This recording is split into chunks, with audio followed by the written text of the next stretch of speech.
Welcome to Nerdarchy. For nerds, by nerds, I'm Nerdist Dave, and today I'm joined by Nate from WazD20. How are you doing today, sir? I'm doing well, Dave. Thanks for having me. Thanks for coming on. It's been a while since we've chatted. I think the last time I saw you was Gen Con last year. Yeah, I was thinking about it too. I think it was Gen Con, and then, I think we did one of these like almost 2 years ago now as well. But yeah, no, I was thinking about that, and I was thinking I didn't, in hindsight, I didn't get a chance to talk to you as much as I would have liked to at Gen Con, Dave. There's a lot of people around. We were in a crowded bar, and yeah. So anyway, it's good to catch up. Yeah, there's a lot of that going on.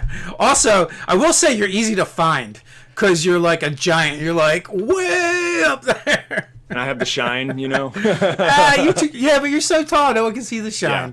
Yeah. You get used to interacting with people online, and like everyone's this big in a little box. So Yeah. I know a lot of people are surprised when they meet me in person how I'm kind of a giant. Yeah. Can't tell online.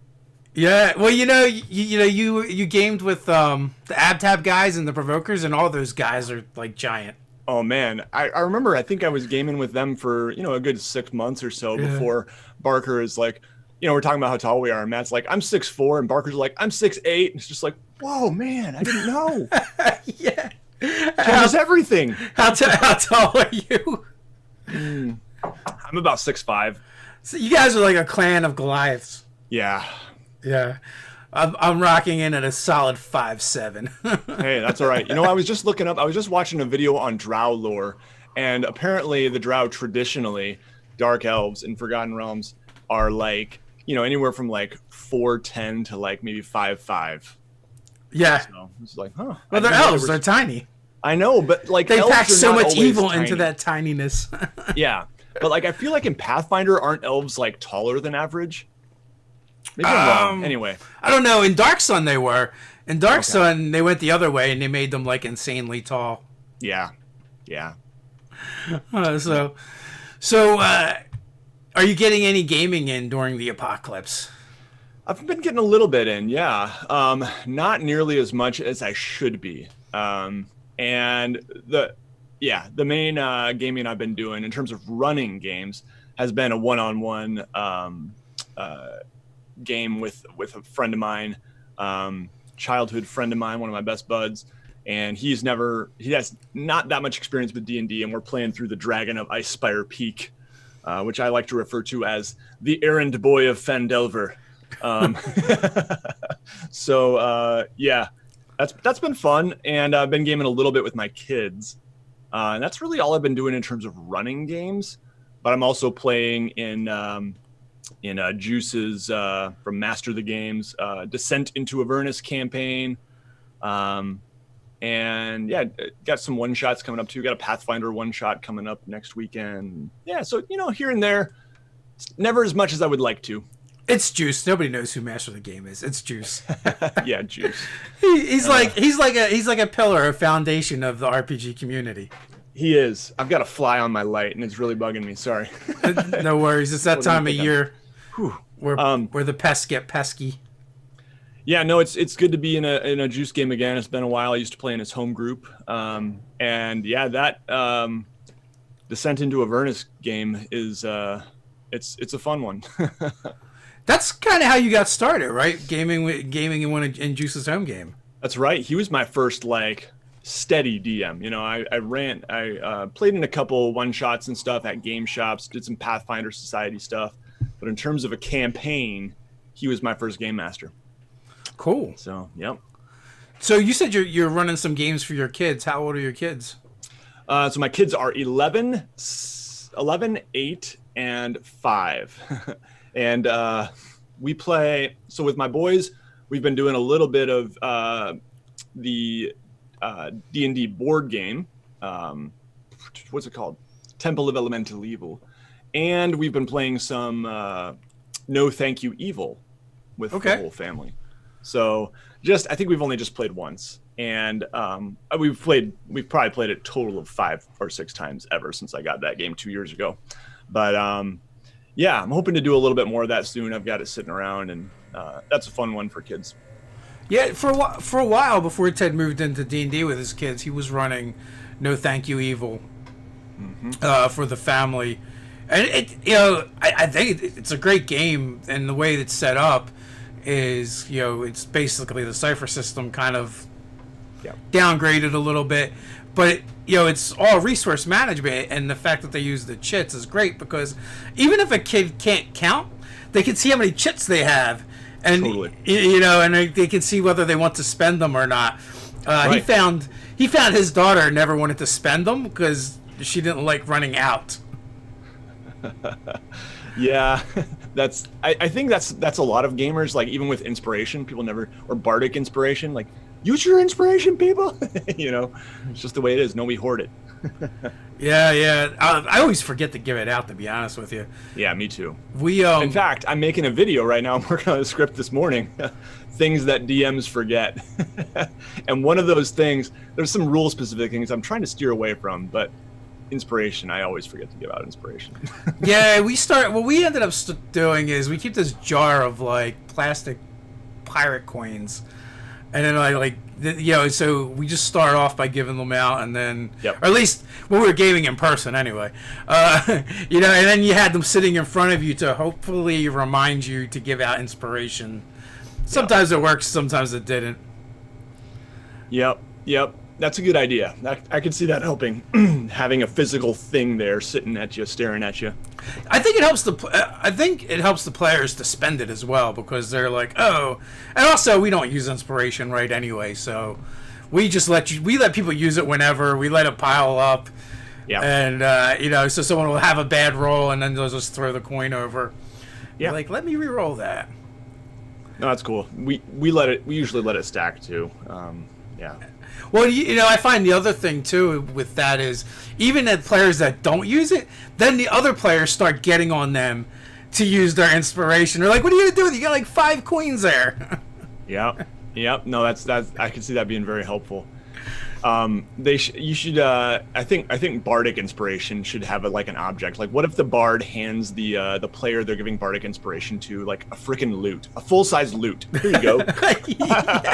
Now, freaking use it. Get that thing off the table. You might need that. Now, the one player in our game always did carry something to give out as inspiration for the other players, which it does help when there's something physical in front of you. Yeah, it's a good idea. I like this. I'm going to take notes here, Dave. Thank you. It's just stuff we come up with as we're playing. We're like, hey, we never do this thing. Yeah. Yeah. So, I mean, one of the things we've been kind of working on in our own games, too, is changing up inspiration and hit dice and trying to find other uses for them. It just seems like they're underutilized mechanics that are cool for 5e that could do so much more than what they get used for. Yeah, agreed. Yeah. Yep. So Dan wants to know if you're playing through video chat, Zoom, and the like. He just wants to know what's the mechanics you're using. Yeah, so for my good friend I'm playing with, Dragon of Icespire Peak, I'm using Zoom or like Facebook. It depends. Zoom or Facebook message, video chat, whatever. We've done Discord too. We've tried a few different things, and then I'm running on Dungeon Fog for like the battle maps and stuff. So that's working pretty well. Yep. Yeah, Dungeon Fog has some really nice maps over there. Yeah, and they've got, if you're running a D&D adventure, they've got a lot of them pre-made, and you can just, or from the community. The community has made. I've made one on my own, and it was really time consuming, but you can do a whole lot because they like divide it by room, where you're actually like setting the little like points for each individual room. Yeah. So that you can like reveal one room at a time. You can also get the whole Fog of War thing. There's a couple different ways you can do that. But I made Gnomengard, which is this gnomish settlement. That's one of the earlier adventures in Dragon of Icespire Peak. And it took me forever. And this was like my first map that I had made. I probably spent 2 hours on it in Dungeon Fog. So I was learning as I went. That was a factor. How do you like using that compared to drawing freehand, since you make maps and stuff? Yeah, so it's definitely the advantage here is like the Fog of War type of stuff, which I have done in Photoshop with one of my hand-drawn maps, or I even found like the official map for one of the D&D adventures that I was running once, and then I can just do what a lot of DMs have done. over it with black, and then you just slowly erase. Yeah. The nice thing about Dungeon Fog that makes it worth it is if you have any secret doors or anything like that, it's super easy just to keep them hidden. And when I am erasing myself, I'm often like, oh shoot, secret door. Oops, I went too far. As I'm kind of like erasing on this, or just erasing, you know, like a room that's on the other side of the wall that like, oh, they didn't know there was a room there, and you know, just stuff like that. So with Dungeon Fog, it's way way easier to just keep things hidden that are supposed to be hidden. So you when can even have objects hidden, like there's this, you know, huge thing in the middle of the room that like all of a sudden appears, or that's invisible, and you can just click reveal. Boop. Nice. It's nice. So when gaming in person, do you prefer theater of the mind, or are you more of a terrain and minis kind of guy? Yeah, I like the minis. I mean, I love painting minis, so that's a big part of it. Like, I'm still painting minis. Right now, I'm considering that any terrain crafting or miniature painting is a radical act of hope in this society. The hope that someday we will game again in person. One way or another, I'm sure it'll happen. Yeah, so that's what so I love that stuff. And I do some terrain crafting. I'm actually, I support Black Magic Craft on Patreon because I just get so much value from his stuff. You know, in terms of the terrain crafting. So I've done a little of that, but I haven't run many games with my terrain, just because really I've been getting into that the last year and a half, and just haven't run too many in-person games in that time. But definitely battle mats. I've tried Theater of the Mind, and I almost always have players who say, "Could we get a battle mat? You know, can we see this in some form? Because I'm having trouble picturing it." It's like, all right, fine. Yeah. No, I get that. Yeah, we usually do like a combination anyway. So it's like theater of the mind, fight breaks out, and then we might like throw down the grid and throw some minis on the table. Right. I think a combination is definitely the best way because, and especially, and I think even Jeremy over at Black Magic Craft, you know, says stuff like this. You know, if you're just relying on 3D terrain, it's going to limit where you can go. It's going to limit your creativity, your ability to improv and go with the flow. Because it's like, well, I've got this set piece thing, and like I got to use it. And it's like, no. If you don't get to that, like you went through the work of crafting that, you'll find some way to use that, right? Sometime soon. Don't worry about it. They're going to the town. Go to the town. You don't need a battle map for the town. Yeah, Ted loves scatter. That's like his bread and butter. Is like, you know, maybe a set piece or so, and then like tons of scatter. Yeah, I love it too. I recently crafted, like 8 months ago, crafted like just a bunch of rocks, cliffs, you know, just boulders, things like that. And I'm working on, I need to get some trees going. I recently got a 3D printer, so I'm hoping to try some trees on that. I also have bought some Woodland Scenics ones. I just haven't got around to it. So that stuff comes in handy. He's also been using a lot of the Dungeon Craft stuff. And yes, is that Professor Dungeon Master dude? Nah, it's 1985 Games. Oh, okay. And they sponsored some videos with us and sent us a bunch of stuff. And Ted loves that stuff. He uses it all the time now. They've got like double-sided buildings and stuff, so it's like it's like the outside and you flip it. It's the inside and I mean, it's not as cool as like full-on 3D terrain, but it's very functional. Yeah. And you can lay it out fast. Yeah. Yeah, no, that's cool. Yep, I've got a bunch of terrain people have sent me. Dirt Cheap Dungeons is one of my sponsors, and they make like just simple dungeon walls, but you can put them in so many different combinations. I also got the new WizKids stuff, the Warlock tiles, and those are nice. But I do love crafting too. So, yeah, some combination. Just it's so fun, just coming up with unique ways to set things up. It's like this time I'm just gonna use this battle mat, or I got this cool battle mat. I have lots of little tokens people have sent me and all kinds of stuff, and just finding the right combo for a given situation. It's part of the fun. And sometimes you find too that like the players, when you give them more stuff to interact with, they come up with ideas they wouldn't have otherwise. Yeah. Like we definitely had one where Ted built this like multi-tiered open tower thing with like so much scatter and stuff all over it, and one of the players is like, "Hey, that's a carpet. Maybe it's a magic carpet or a flying carpet." And then like Ted's like, "Well, now it is." And Yeah, no, totally. And I think, you know, on the one hand, it can be limiting sometimes. yeah, Because, you know, you can use your imagination more and come up with, you know, and ask, is there this thing? And the dungeon master can say, yes, there is, and stuff like that, you know, when you're playing theater of the mind. But on the other hand, like I find as a player, like I'm not going to look for cover or high ground that much. yeah. Unless I see something like that on the table. That's just me personally. Like I'm just maybe not a strategic thinker like that unless I'm seeing it and I'm like, oh, I'm gonna use it. Yeah, you're like, oh, there's a crate. I could obviously just stand behind that and use my bow or whatever. Totally. Yep. So yeah, I mean, it's pretty helpful that way. Yep. So Dan wants to know where you came up with the name WazD20. Okay. So I originally, when I started the channel, I was just getting into tabletop RPGs. I think by the time when I had my first video come out, I had never run a game before. And the idea was I love PC games. I've always been, you know, into PC games. And I'm just getting into tabletop role-playing games. And so I just want to kind of document my interests. Is kind of what it was. And so with tabletop or with PC games, that was where the WASD came from, the keys that you generally use to move in most first-person shooters and a lot of other games. And then the D20, so it was kind of, you know, clever little combination of the two. And for about 2 or 3 years, I held on to the idea that I was going to I'll still make PC gaming videos, but I eventually gave up on that because they just never did well. The market was totally saturated, still is. You know, it's so hard to break into that. Once you know, the ceiling is high on those, but to break in on YouTube, it's really tough. Everyone and their mother is making Let's Play videos. Like, you know, what's going to set you apart?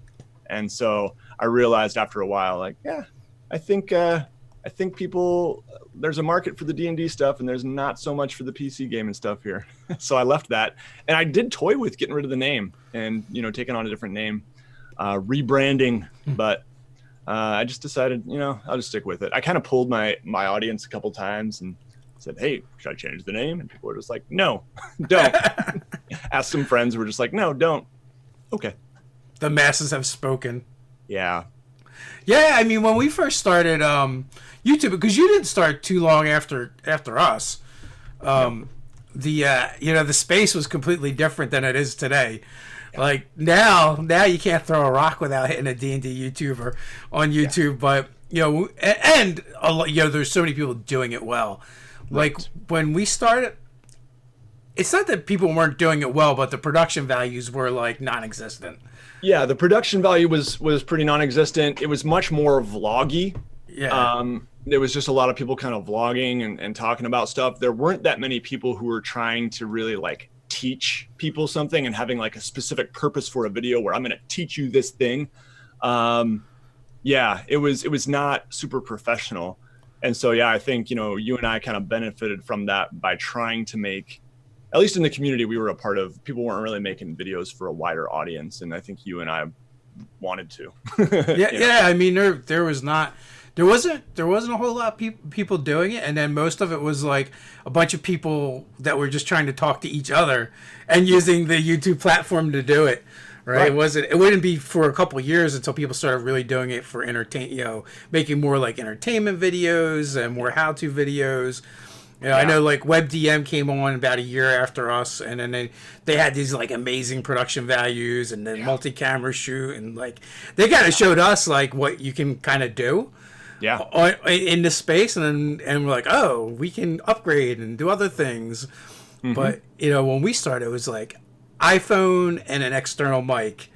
And it's not like we had high production values either. We were just a little bit different in the sense that we would have 2 to 4 of us on a camera at the same time, screaming over top of each other. When I've gone back and listened to some of our early videos, I'm like, how can people even watch this? Because we were totally rude to each other, total a-holes, like cutting each other off. It's like, we do have like a 45-minute video where I don't know if any like full sentences got spoken. Yeah. Oh, the good old days. Yep, That's I it. remember those. The good old days. Uh-huh. Yeah. You guys had that huge gaming table. You probably still have it, just don't show it on set anymore. But was it like a ping pong table, or was it just like a big piece of plywood? It was a pool table that had been fitted with like felt covered plywood, and Yep. that's Ted's gaming table. Yeah, it was nice. Basically, you could fit a lot of people around it. That's for sure. Although Yeah. it was terrible for filming, right? Like when we Yeah. would film our games because it was just too wide to Yeah. to set up frame shots very well. Yeah. No, I hear you. But Yeah. yeah, so yeah, like you said, one day we have high hopes, so we'll be able to sit around that table and use it again. Yeah. Yeah, that'd be cool. Yeah, when I first started, I was using a MacBook, just with the built-in webcam, built-in mic, for the first few months, and for PC game and stuff, I'd have my headset and do Yeah. my thing on the computer, but on the PC. But yeah, it was I definitely have learned a lot, and I'm still not I still have a lot to learn, but yeah. Yeah. But now you do like a lot of mapping videos, and that stuff seems to has really taken off for you, the cartography. Right. Yeah, it's kind of this double-edged sword in a way. Like overall, it's very good. It's been very good, and I love it. But there's this kind of thing I've been thinking about lately, where I don't have a real specific niche. You know what I mean? Like I kind of cover a variety of stuff. And if you were to pick one, it would probably be maps now. Like that's Yeah. probably the thing that people know me for. And if I were smart, I would probably just focus on maps, because being in that niche could be really beneficial. But I just don't want to. I'm too ADD. I gotta follow my whims of the moment. And so like in a couple of weeks I'm working on a video right now on 3D printing miniatures, and that's like a whole nother ball of wax. It's like I don't know what I'm doing here, but I just follow my interests, and it's worked out pretty okay so far. So maps was one of those things where it's just like, oh, okay, I'm drawing a map and people seem to like this, and I guess I'll make another and another and another and another, and so it goes. Well, I mean, you got to do things you like doing, all right? Or why do this at all? It becomes a chore, if you're not Totally. making videos you want to make. Yep, absolutely. And I've come to that I have peace with that now. I've been kind of jealous of other channels I see growing and stuff like that at times, where I'm like, man, these people are kicking butt and all that stuff. But you know what? I'm doing totally well enough, and I'm having fun. And you're right. I mean, that's the key. It's just having fun. Yeah, I mean, we don't want to be pigeonholed into doing the same kind of video. Like like what kind of videos are going to just do better. Yeah. But then and they're fun to do occasionally. But then you're like to make every video like that. You're just like, there's other channels that do it. You guys can go enjoy those. Totally. No, you're absolutely right. And once in a while, and you probably have this too, where you do a video and you're like, I know this video is not going to do well. Yeah. I just want to do it. Like I reviewed some back in December, this game called Companion's Tale. I've got it back there on the shelf. Uh-huh. And it's like, it's not really an RPG. It's like a storytelling game. No one's heard of this. Like I'll get 10 times more views if I review a D&D book, 5e book, which I still do those too, and I enjoy them. But I just like this game. It's kind of cool, and I think I want to let people know about it. And it gets like 2,000 views. Like, That actually we put one of those videos up today. We we just recently started playing The Expanse, and we're like, let's shoot a video about this. We know it's not going to do well, but we don't, sometimes that's not what it's about, right? That's not like Right. why we got into this.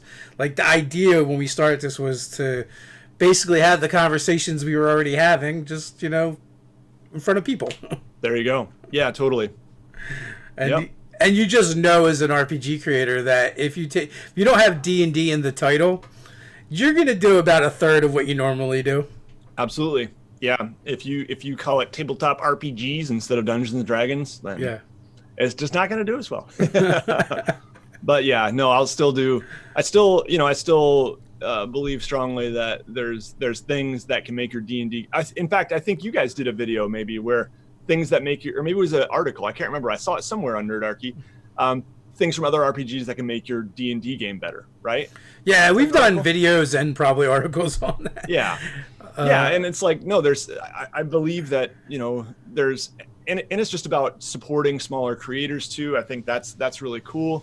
And so, reviewing other games is part of that for me, and just learning to play other games, and it makes me better as a dungeon master. And we all, there's just so many cool things in other games that can make your D&D game better, even if you continue to play 5e. Yeah, other games, other genres. Like, I feel like if you just stay in that vacuum, you're going to stagnate eventually. Yeah.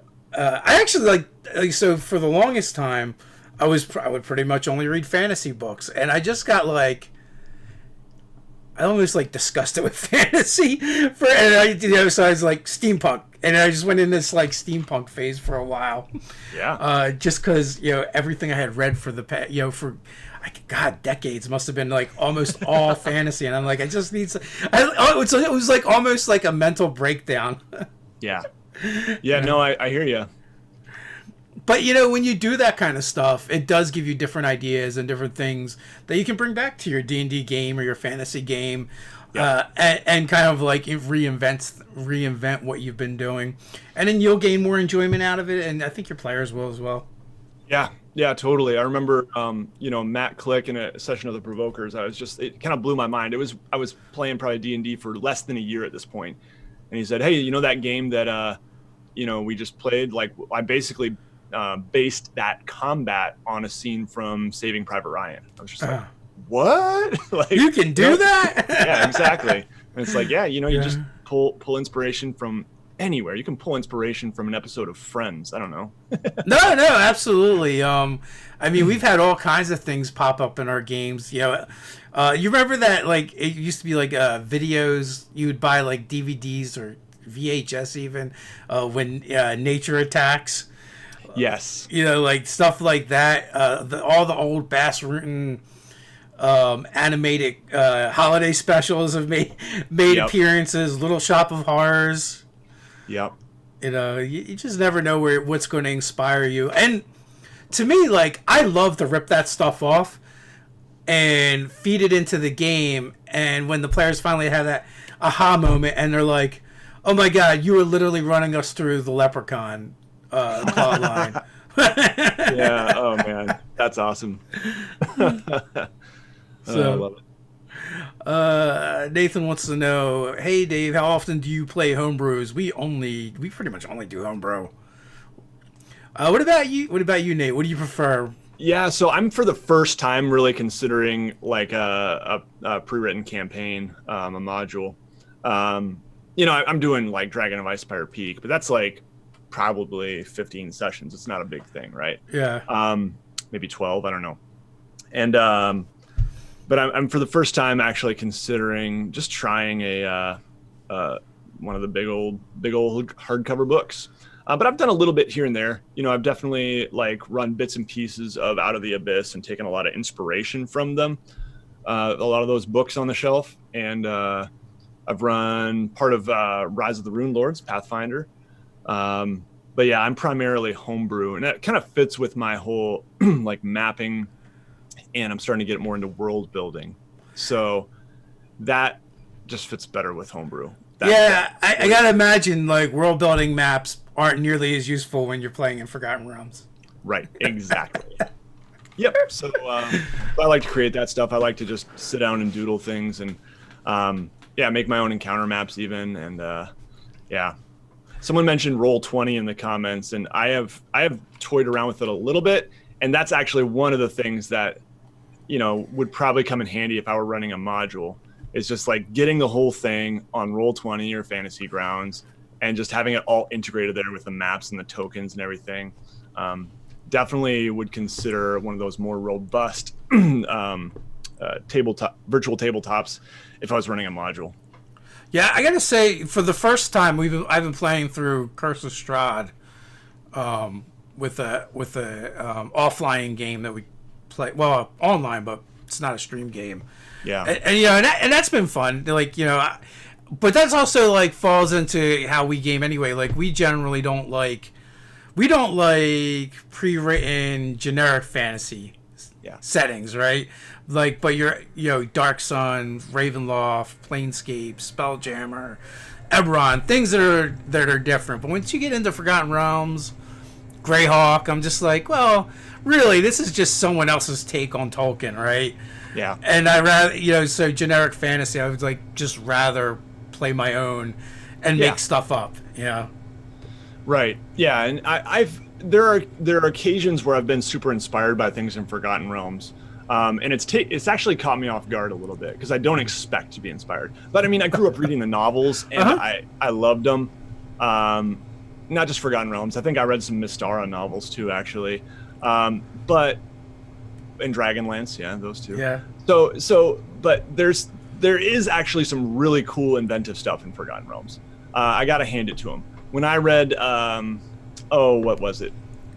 I think it was Mordenkainen's Tome of Foes. Is that the one that has like a whole bunch about the Blood War in the beginning? Yeah, it's got all the conflicts across the multiverse. Right, like that stuff was just cool. Like that stuff, I read that and I was inspired. I thought it was awesome, right? So there's a lot of interesting stuff you can do there. But the freedom of just being able to, as a DM, like we all have been in the point where we got to make it up as we go. Like that's part of the art of being a good DM. And that's so much easier when you're doing homebrew. Yeah, so like Forgotten Realms, I mean, it's grown so much past this at this point, but I consider it amazing as Ed Greenwood's home campaign, right? Yeah. And what he's done with it, and everyone else has kind of taken it and run with it. It's so extensive now. But I think when I first started playing the game, we played in Forgotten Realms a little bit, like during the box set, and then the Forgotten Realms was so much smaller back then. Yeah. Oh yeah. It's exploded. I mean, they've had to. I mean, they could leave it, I guess, and just focus on other settings instead, which I wouldn't be terribly opposed to. But yeah, I understand why they don't, for sure. It's a business, and would you rather see a new setting or them reviving one of the other settings? I would probably rather see them reviving one of the other settings, just because there's some cool stuff there to mine that's not explored as much. So, but I could go either way. Like Eberron, that's one of the newer ones, right? It was a contest where this guy, like, what's his name? Keith Baker? Yeah. Yeah. Like he was, he was a prolific, dungeon master and obviously a great writer. And just like they had a contest and he won the contest to have, his world be the new D&D setting. That's crazy. He was already a game designer then. Yeah, okay. But I'm a little biased because I entered like 2 settings into that contest. I always have to begrudgingly give Keith the nod because he beat us. Eberron is amazing. It's way better than anything we did. But one of the cool things to see was though, like some of the concepts that we had thrown in there for one of the settings were similar, right? So like it says we were kind of going like down the right path. Yeah. As far as what they were looking for. Right. So I think that's all good, and there's room for more of that, I think. But I mean, I would really love to see. I would really love to see Dark Sun, a new take on that. And I think I do mean that, like a new take on it, not just Dark Sun as we've known it. Like, give us a new twist on it.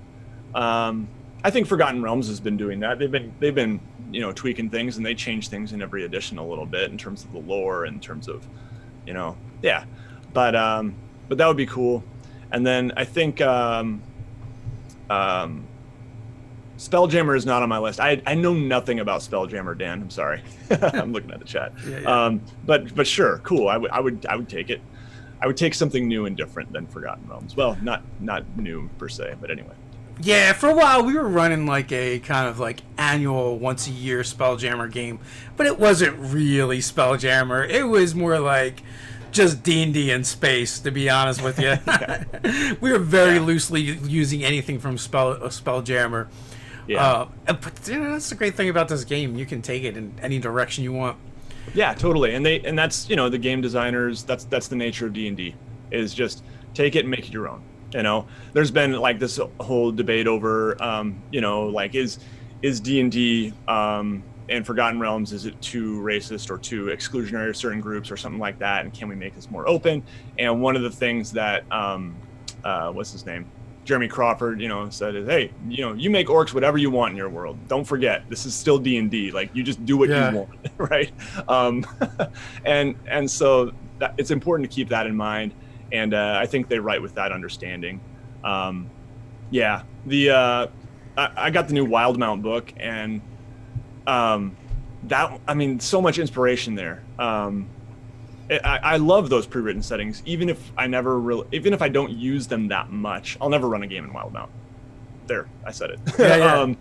But I enjoyed reading that book. I think Matt Mercer and the others who were writing that book set a great example of how you create a setting for your game and how you twist things from what we know about drow or orcs or humans or whatever, and how you make it your own. And they said, I think it's in some ways a model for dungeon masters. When you're reading a setting, sometimes you're just reading an example of what you can do.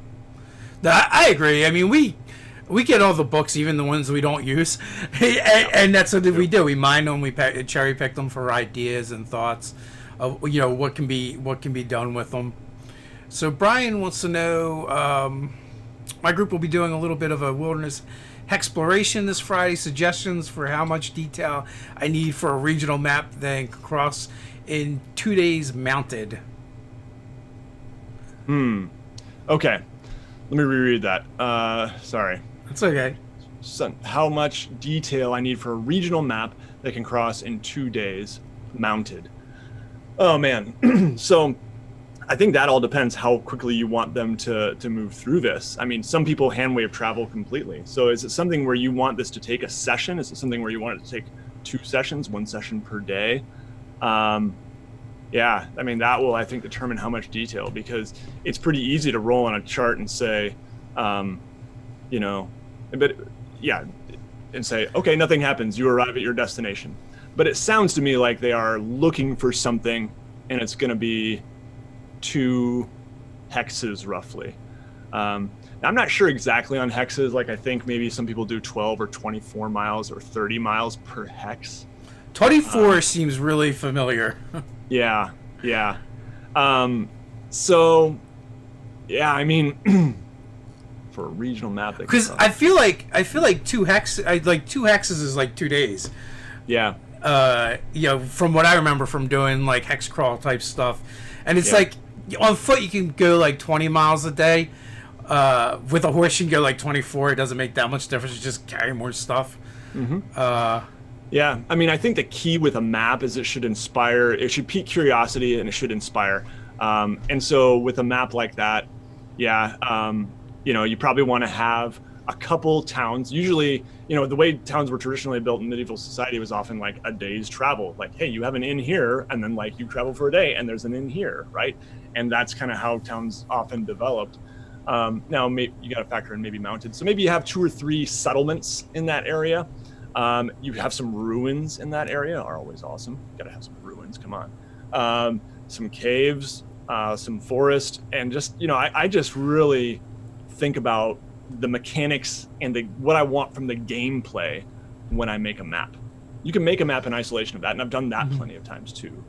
But that's really key, is like, just having that in mind.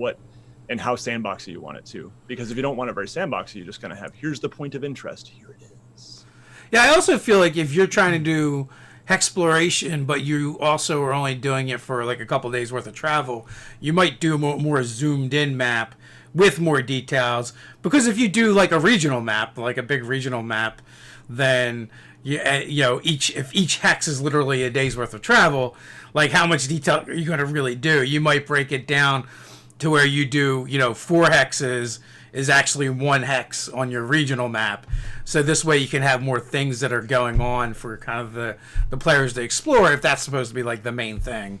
Yeah, totally. Yeah, but I definitely, it might seem almost cliche sometimes to say, well, look, someone mentioned monster lair. Here's the monster lair, and here's the mine, and here's, but I enjoy those things. And I think players do too in general, right? Just seeing those, kind of the tropes, like, yeah. Yep. They're fun.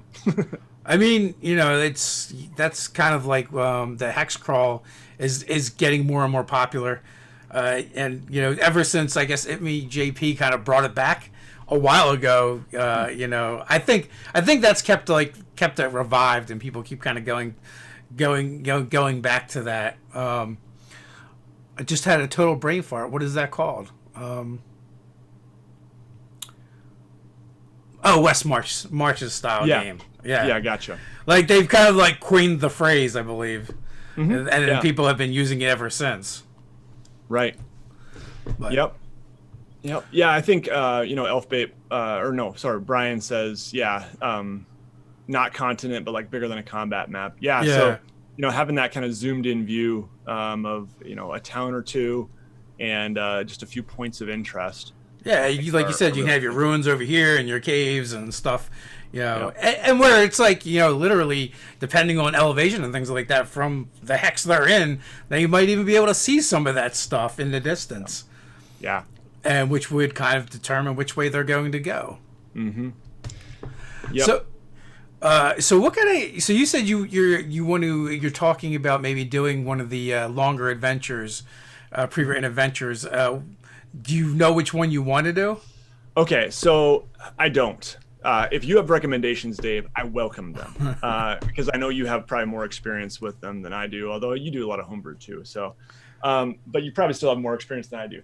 Definitely have considered Curse of Strahd. I heard it's a bit hard to prep, but definitely considered it.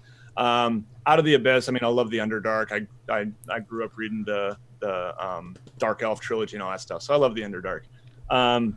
I don't own Storm King's Thunder. That's one of the few I don't own, and I hear good things about it. And then, of course, there's the new Icewind Dale, and I have a lot of nostalgia for Icewind Dale. Reaching for my novels, but I think I put them back on the shelf. Yeah, so. You know what? Here's the thing about like a lot of the adventures that Wizards has put out. Yeah. They've done a really good job of doing something different with each of them. Like, so depending on what kind of game you want to play would probably determine, what kind of adventure you would pick. Which I like that a lot. Even though I don't use them, I can definitely appreciate. It's like, well, do you want to run horror? Well, Curse of Strahd is probably going to be your thing. Yeah. Exploration, Tome of Annihilation's got a lot of that going on there, but with a twist of dinosaurs and the Death Curse. Yes. So and then, the Storm King's Thunder. That book looks amazing in the way it's laid out, and if you want giants, that's the way to go. Do you want to do something with Tiamat? They've got 2 adventures written for that. So I think when you pick, it's going to be like which one of these appeals to you in the group you're going to run for. Yep. But I don't know. It's a tough choice. Like I said, each one seems to do something different, and does it fairly well. They're introducing different aspects of the game. I used Out of the Abyss a lot when I was running an Underdark campaign because there's just a lot of good information in it. Yeah, totally. And I've run adventures in the Underdark and just grabbed stuff from there, and just little, even just the monsters and the way certain things work. Super fun. It doesn't get any better than a Rocktopus. I'm not familiar with that one. It's an Out of the Abyss. It's just one of the That's entries, and it's just like use a giant octopus, but they call it a Rocktopus, and it's not aquatic. Yeah. Oh, that's amazing. Oh man.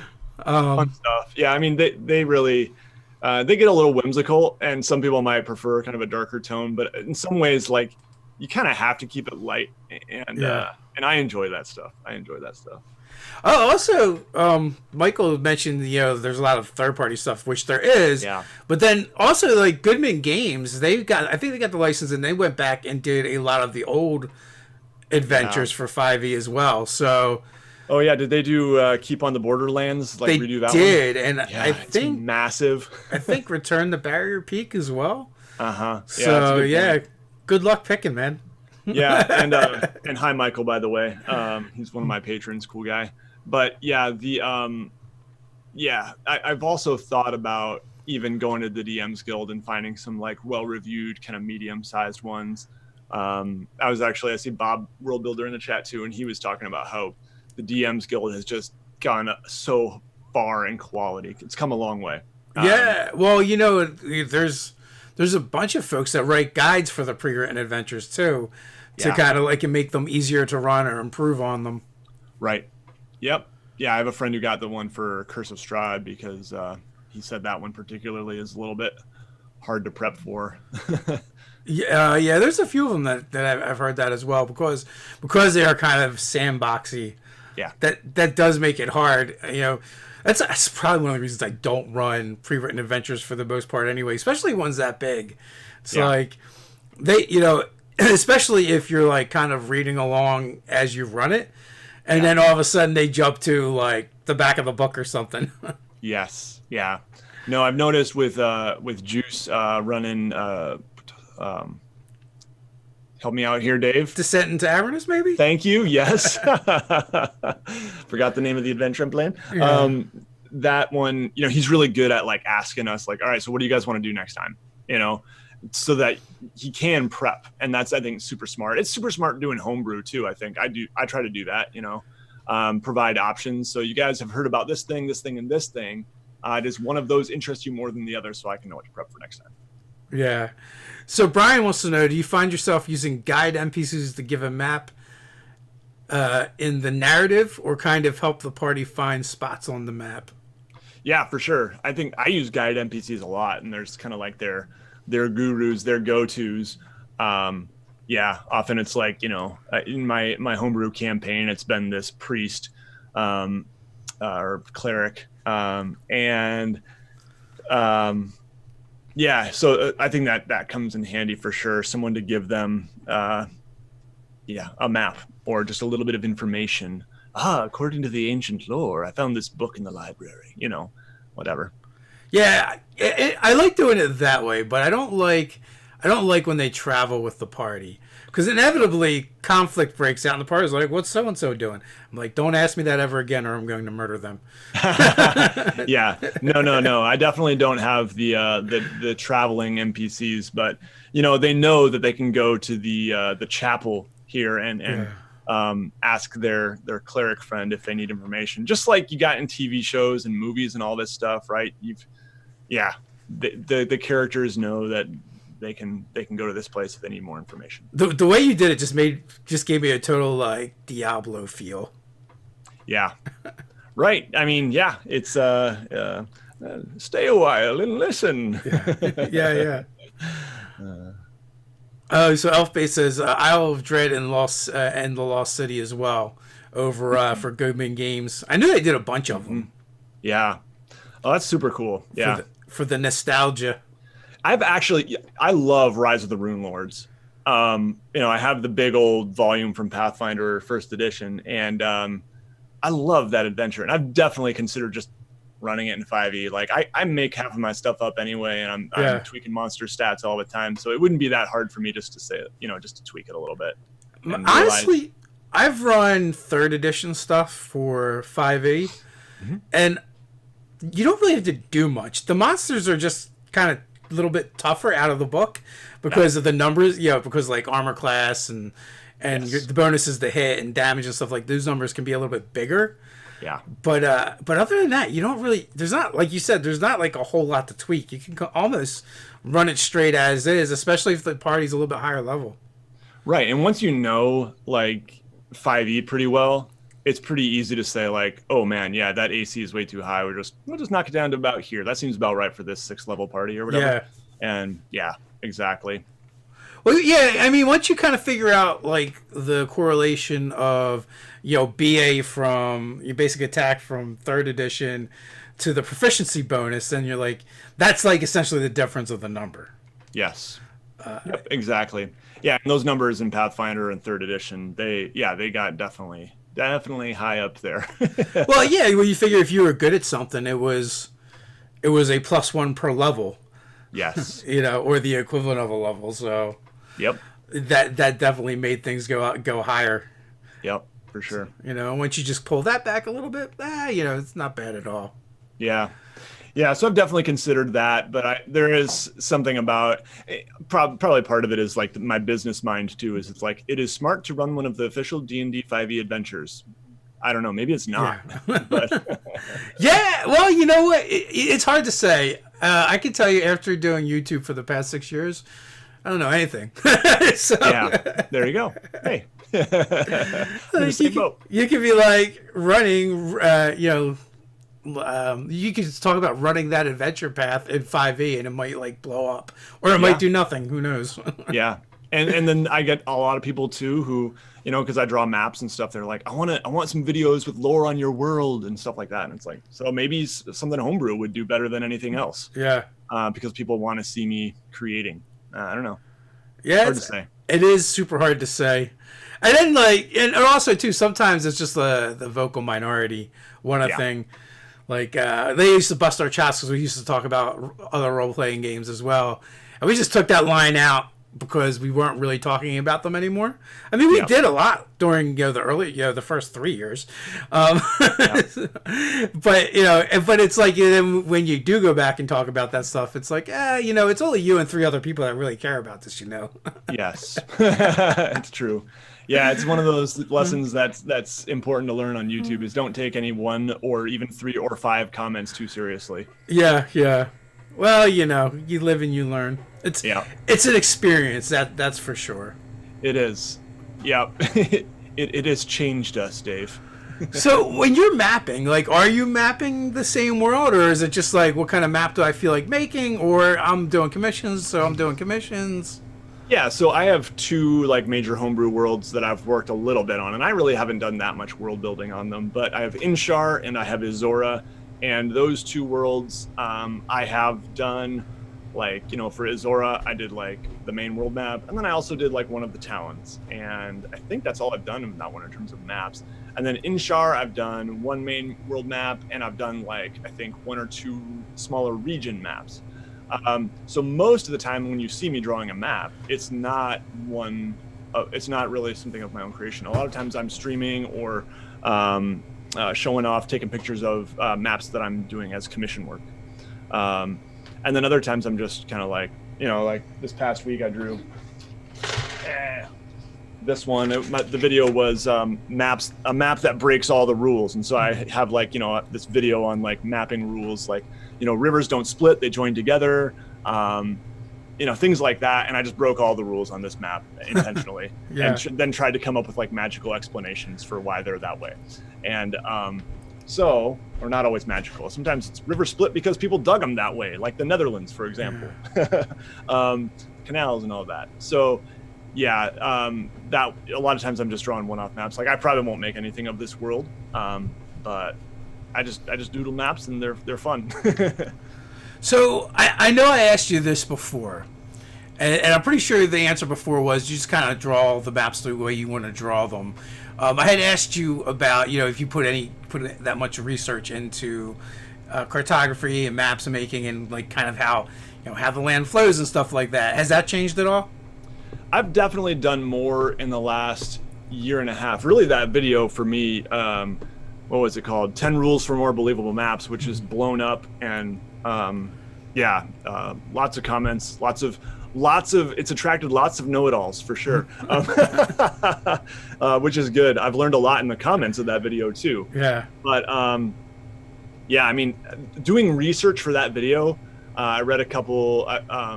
Read one book in particular that's on DriveThruRPG called A Magical Society Guide to Mapping, and that was really helpful just in getting some of those basics. So I don't think about it too much. What I've found is, especially with like plate tectonics and where mountains form, for example, you can pretty much do whatever you want with that, and then retroactively you can decide, so if things are this way, if you really want to know, here's the way the plate tectonics would work to make things this way. Like pretty much you can just, make anything. And then explain it afterwards. Exactly. Or just don't, right? Yeah. If someone asks, you could. But that's what I found to be true with really like the shape of land masses and plate tectonics. So with the shape of land masses and stuff, I'm often just going for what looks cool, what I think looks inspiring or interesting, and trying to make it look realistic, like something that could exist on Earth, like this coastline looks like. It looks cool. And then certainly with like mountain placement and like deserts and rivers and like different terrain, I've I've slowly been learning more over the last, I would say, especially 2 years. So I definitely put more thought into it, into that than I used to. Cool. But I don't stress it too much. It's hardly going to come up in your games, and how many experts are playing in your games anyway, and then how many of them actually care. Yeah. Yeah, no, totally. And I had someone last week leave a comment on that, the video I was talking about, where it said something like, if you're getting into plate tectonics, like, you're putting your time into the wrong thing. And it's like, well, not necessarily. Like, some people enjoy that. Like, if you like science and that's like a big part of the draw to world building for you, like, then go for it. Some people like creating languages. There's this whole like faction of my Discord server, these people who want like a conlang channel. I've been kind of like, I don't want too many channels on the Discord server. Let's just kind of keep it simple. That can go in world building. Like, there's people who are really into that. Like, go for it. And then this person responded by saying, that's, I've had too many dungeon masters who are too into their world and not really thinking about what the players want. It's like, okay, well, that's a different problem entirely. They're not mutually exclusive. Like, there's, just because you're really into world building doesn't mean you're also going to be a bad dungeon master who doesn't let your players join you in that world building. Like, no, that's ridiculous. So, follow what you're interested in. If you're interested in plate tectonics, then yes, go nuts, have fun.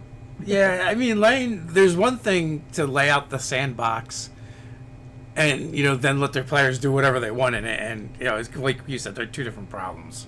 Right, exactly. Yeah, so I agree that there is a tendency, maybe if you world build too much, to not, to have too much that's like set in stone that doesn't then invite players to collaborate. But not necessarily. So especially if your GM is just open to changing things and be like, oh, that's a better idea. Let's do that over here. Yeah, totally. So I just find this comment funny from Brian. The bean method, though, who needs tectonics? The bean cannot be argued with. The power of the bean. I have a whole bag full of beans back there. I was going to bring in my suitcase to NerdArchyCon. I will whenever it happens, Dave. That. Because I have done that at a convention before where I run a map drawing session and I have my huge thing of beans and say, everyone come get a handful of beans. Nice. And then you draw maps from the beans. Yeah, just scatter them out and, move them around till you find cool shapes. Nice. Well, it is going to happen. We've just moved it to the following year. Yep, I'm excited. And obviously we're all disappointed that lots of cons and things have been canceled, but we got to be safe. We got to be smart, and it'll be awesome when it happens. How many cons were on your list this year to go to that didn't happen? Yeah, so not too many, but I more than usual for sure. Normally I go to like 1 or 2 a year. Yeah. Let's see. I wasn't going to go to GaryCon. I'm glad I wasn't heartbroken by that one, but obviously still heartbroken it didn't happen because GaryCon's awesome. But no, I was going to go to AtCon, which is just the Absolute Tabletop Guys little convention in Tacoma, very small kind of community gathering. I was going to go to Gen Con. I was going to go to Grand Con, which is my local convention here in West Michigan. And I was going to go to NerdArchyCon. So, yeah. And I was going to be a special guest at 2 of those 4. Nice. And so, yeah, that was really disappointing. But, yeah, so is the loss of basketball season. So is that hurt for me. Not the sacred sports ball. I know. But that's nothing compared to obviously the safety concerns and also the fact that a lot of people just lost their jobs and are trying to make ends meet right now. Yeah, so we were actually scaling back a little bit this year because we were going to do our own convention. But yeah, like Gen Con, I was kind of on the fence about this year. Like I've been there the last few years, and they made that decision easy for me. I went to Gamehole Con last year, and I was definitely thinking about going again this year. Yeah. But it would have been really close to our own convention and PAX Unplugged, so that part would have made it hard. We've been doing PAX Unplugged every year just because it's like literally a stone's throw away. So I feel morally obligated to go to that one. Yeah. No, that's. Is that in Philly or? Yeah, it's right in Philadelphia. Yeah. Okay. Yeah. Totally. And then, I might be biased, but like PAX Unplugged is my favorite convention for food. Like I just feel like of the conventions that I've been to, Philadelphia just has the best variety and price ranges when it comes to eating. Yeah. You can Yeah, get, no, I could definitely see that being kind of an East Coast hub, Yeah. a lot of different ethnicities compared to Indianapolis, for example. yeah. And screw you, Jacob, from XP to level 3, because he was like, he didn't like Philadelphia because he's like, it's dirty to like compared to like Indianapolis. I'm like, that's because you've never been to a real city. Yeah. Like, listen, if you don't gotta step over, if you don't have to step over a bum to get to where you're going, or dodge a bum peeing, you're just not in a really real city, you know? Yeah, you're not in a big city. Yep, no, that's true. I mean, Seattle, and I grew up in Seattle, and same deal. You know, you're gonna step over some trash, and you're gonna see someone peeing on a wall over there, and Yeah, you know, I mean, big unfortunately, city life. I mean, on a more serious note, unfortunately, homelessness is a huge problem when it comes into big cities and urban environments like that. Yep. But it is part of it. It's part of the experience. Yep, for sure. Yeah, I've never been to Philly, so I'm looking forward to Nerdarchy-Con, and I have a lot of the East Coast left to explore. I'm from the West Coast, so yeah. Yeah, so Nerdarchy-Con is like, I mean, it's close enough to Philadelphia if you wanted to, if you wanted to make a foray into the city. It's not bad. It's like 18 miles north of the city. Yeah. But yeah, to get actually in the city, it was a little out of our price range. And I hear that. And it's also a hardcore union, which definitely ups the prices of everything. It's like, oh, you want that chair moved? $45. Yeah. You want this light bulb screwed in? No, you can't do it yourself, and that'll also be $45. Oh man. Yep. What are you gonna do? So with that, we are up on the hour mark. Final words before we head on out? I don't think I have anything else to say. I want to thank everyone for joining the chat and asking good questions and hanging out with us. And Dave, I want to thank you for having me. Always enjoy these chats, and Yeah, thanks for coming on, man. It's always a pleasure. Down in the pinned comment, you can find links to Nate at WazD20, as if you didn't know who he was already. And with that, until next